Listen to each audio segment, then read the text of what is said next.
نحمده ونصلي على رسوله الكريم اما بعد فاعوذ بالله من الشيطان الرجيم بسم الله الرحمن الرحيم رب اشرح لي صدري ويسر لي امري واحلل عقدة من لساني يفقهوا قولي۔ آج کا موضوع ہے صفائی۔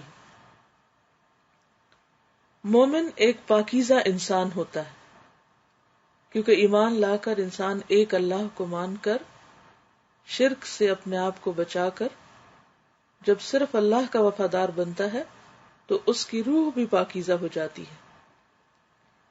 سب سے پہلے ایمان اس کی روح کو پاکیزہ بناتا ہے، اس کے نتیجے میں اس کا ظاہر بھی پاکیزہ ہو جاتا ہے۔ یعنی جب پاکیزگی اندر سے شروع ہوتی ہے تو باہر تک آ جاتی ہے۔ اس کا ایمانی مزاج اس کو ایک صفائی پسند انسان بنا دیتا ہے۔ یعنی پھر وہ صرف اندر ہی پاکیزگی نہیں رہتی بلکہ وہ اس کے سارے مزاج، اس کے جسم، اس کے ماحول، ہر چیز پر اثر انداز ہوتی ہے۔ مومن اپنی نماز کے لیے روزانہ کم از کم 5 وقت ہاتھ، پاؤں اور چہرے کو دھو کر وضو کرتا ہے۔ وہ روزانہ ایک بار نہا کر اپنے پورے جسم کو پاک کرتا ہے۔ اس کا کپڑا خواہ سادہ ہو مگر وہ ہمیشہ دھلا ہوا صاف ستھرا کپڑا پہننا پسند کرتا ہے۔ اسی کے ساتھ وہ پسند کرتا ہے کہ اس کا گھر صاف ستھرا رہے، چنانچہ روزانہ گھر کی صفائی، سامان کو قرینہ سے رکھنا، قرینہ یعنی سلیقے، آرگنائز طریقے سے، ہر اس چیز سے گھر کو پاک رکھنا جو بدبو یا گندگی پیدا کرنے والی ہو، جیسے کوڑا وغیرہ ہے اور گاربیج ہے، اس کو پراپر طریقے سے ڈسپوز آف کرنا۔ یہ ساری چیزیں اس کی روزمرہ کی زندگی میں شامل ہو جاتی ہیں، یعنی روٹین میں آ جاتی ہیں۔ مومن کو اس کے بغیر چین نہیں آتا کہ اس کے جسم سے لے کر اس کے گھر تک ہر چیز صاف ستھری رہے۔ یعنی وہ اپنے ہر طرف، اپنے پورے ماحول میں صفائی دیکھنا چاہتا ہے۔ صفائی کا یہ ذوق صرف اپنے جسم اور اپنے گھر تک محدود نہیں رہتا، اس کا یہ ذوق اس کے گھر کے باہر اس کے پڑوس تک پہنچ جاتا ہے، یعنی نیبرز تک اس کا اثر جاتا ہے۔ وہ چاہنے لگتا ہے کہ وہ جہاں رہے اس کا پورا ماحول صاف ستھرا رہے۔ وہ اس کا پورا اہتمام کرتا ہے کہ وہ یا اس کے گھر والے آس پاس کے ماحول کو گندا کرنے کا سبب نہ بنے۔ یہی تربیت وہ دوسروں کو بھی دیتا ہے، کیونکہ ظاہر ہے ایک شخص کے رکھنے سے تو صفائی نہیں رہ سکتی۔ اس کو اس وقت تک چین نہیں آتا جب تک وہ اپنے پورے پڑوس میں صفائی ستھرائی کا ماحول قائم نہ کر لے۔ عام لوگوں کے لیے صفائی صرف صفائی ہے، یعنی جن کے اندر ایمان نہیں یا جن کے پاس کوئی دین نہیں، وہ صفائی برائے صفائی کرتے ہیں۔ مگر مومن کے لیے صفائی عام معنوں میں صفائی بھی ہے اور اسی کے ساتھ وہ ایک عبادت بھی ہے۔ اسی لیے کہتے ہیں نا طہور شطر الایمان، طہارت ایمان کا بڑا حصہ ہے، کیونکہ وہ جانتا ہے کہ خدا صاف ستھرے لوگوں کو پسند کرتا ہے۔ جیسے قرآن مجید میں آتا ہے ان اللہ یحب التوابین ویحب المتطہرین، بے شک اللہ محبت رکھتا ہے توبہ کرنے والوں سے اور پاک صاف رہنے والوں سے۔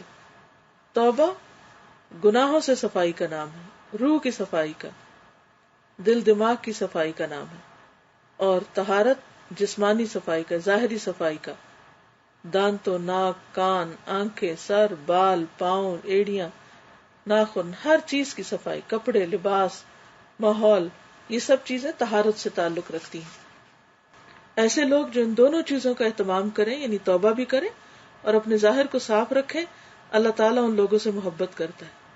اگر آپ عام روزمرہ زندگی میں دیکھیں تو ایسے لوگ جو صاف ستھرے ہوں اور ان کا ماحول بھی صاف ہو، قدرتی طور پر آپ کو اچھے لگیں گے۔ یعنی کوئی بھی یہ نہیں کہہ سکتا کہ مجھے صفائی پسند نہیں، یا یہ کہ میں اگر کسی صاف ستھرے انسان سے ملوں تو مجھے اٹریکٹ نہیں کرتا۔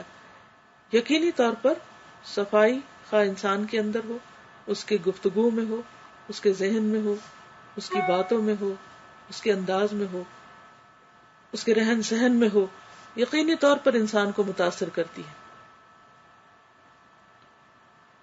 مزید یہ کہ مومن کا ایمان اس بات کی ضمانت ہے کہ جب وہ اپنے جسم کو پاک صاف کرے تو اسی کے ساتھ اس کی روح بھی پاک صاف ہو جائے، کیونکہ اللہ تعالیٰ ہماری صرف ظاہری شکل و صورت کو نہیں دیکھتا، وہ ہمارے دل کو دیکھتا ہے، ہمارے اعمال کو دیکھتا ہے، ہمارے اندر کو دیکھتا ہے. تو جو چیز اللہ دیکھتا ہے اور بندے نہیں دیکھ سکتے، یہ ایک ایسی چیز ہے ہمارے اندرونی حصہ جو صرف اللہ کی نگاہ میں.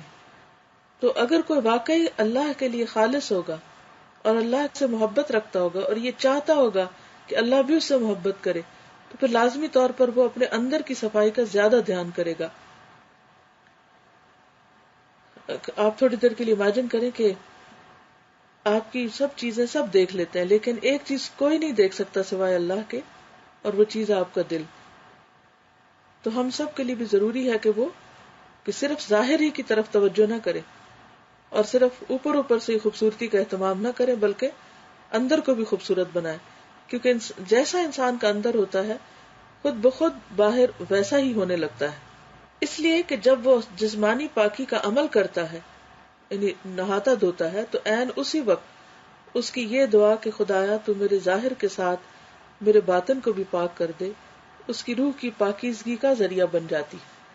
یعنی جو انسان صفائی کا شوقین ہوتا ہے وہ اپنے ظاہر کو صاف کرتے کرتے دل ہی دل میں اپنے رب سے باتیں کرتا ہے اور اس سے مانگتا ہے کہ وہ اس کے اندر کو بھی صاف کر دے، کیونکہ اندر کی صفائی اللہ کی مدد کے بغیر نہیں ہو سکتی. تو اللہ تعالیٰ سے دعا ہے کہ وہ ہمیں صحیح معنوں میں صفائی کے حقیقی مفہوم کے مطابق صاف رہنے کی توفیق دے، کیونکہ جب فرشتے موت کے وقت انسان کی جان لینے کے لیے آتے ہیں تو اس وقت بھی وہ کہتے ہیں کہ اے پاکیزہ روح تو پاک جسم سے نکل. یعنی مومن کا جسم بھی پاک ہوتا ہے اور اس کی روح بھی، تو وہ کہتا ہے کہ اے پاک روح پاک جسم سے نکل. قرآن مجید میں ایک اور جگہ پر آتا ہے کہ جان لینے والے فرشتے آتے ہیں تو ایمان والے اس حال میں ہوتا ہے کہ وہ طیبین ہوتے ہیں، تو جو مقربین ہیں وہ بھی پاک لوگ ہوتے ہیں. تو ہم سب کو چاہیے کہ ہم اپنی دنیا کے علاوہ اپنی آخرت کو خوبصورت بنانے کے لیے دونوں طرح کی صفائی کا اہتمام کریں. استاذہ ایک اسٹوڈنٹ کا کمنٹ لکھا ہے کہ السلام علیکم استاذہ، میں آپ کے ساتھ یہ شیئر کرنا چاہتی ہوں کہ کل جب ہم نے صفائی کے بارے میں پڑھا تو مجھے یاد آ گیا کہ جب تعلیم القرآن مارننگ کورس شروع ہوا تو میں نے آپ کا لیکچر سنا تھا، صاف رہیے صحت مند رہیے. وہ لیکچر مجھے اتنا پسند آیا کہ میں نے اس کو لکھ کر اپنی فریج پہ لگا لیا، یعنی اس کے مین پوائنٹس لکھ کر. اور ہر دفعہ جب بھی مجھے صفائی کرنے میں سستی ہوتی ہے میں کچن میں جاتی ہوں اور اس لیکچر کے پوائنٹس پڑھ لیتی ہوں اور اس سے مجھے موٹیویشن ملتی ہے اور میں اپنے گھر کو، کچن کو، ہر چیز کو صاف ستھرا رکھتی ہوں. اب ایسا ہوتا ہے کہ دن میں 2-3 دفعہ میں اپنے گھر میں ساری چیزیں سمیٹ کے ٹائڈی اپ کر کے رکھتی ہوں.